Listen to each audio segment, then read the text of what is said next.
Hello, I'm Darby McDevitt, narrative director of Assassin's Creed Valhalla, and this is an introduction to Norse mythology.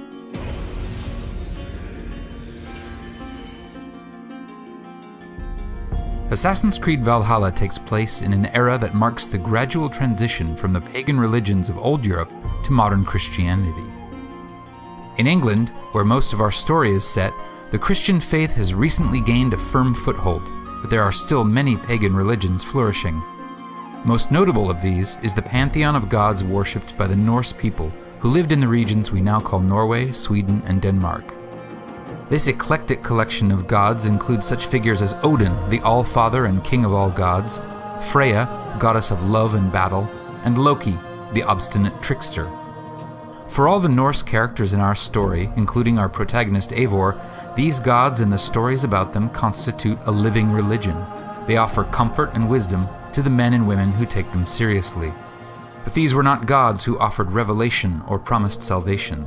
Similar to the Greco-Roman gods, the Norse gods were not paragons of virtue, nor were they beings to which anyone should aspire, for they were as changeable as the seasons and as unpredictable as the weather.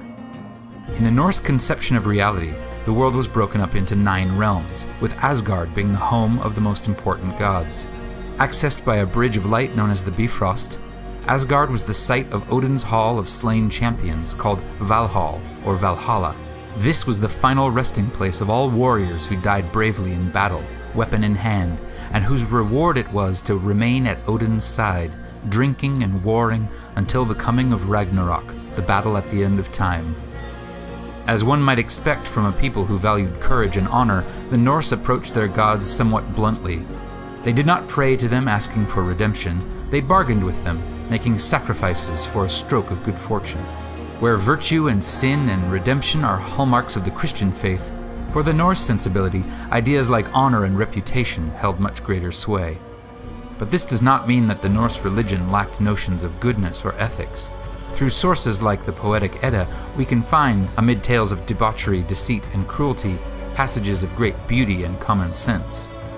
In a poem called the Havamal, ostensibly written by Odin himself, we find this verse: "The unwise man lies awake all night, pondering everything over and over, and when morning comes, his mind is weary, and his burdens have not yet lifted." Wise words from the All-Father, so do as he says and stop your worrying. Get a good night's sleep and rise refreshed, for the gates to Valhalla will soon be open.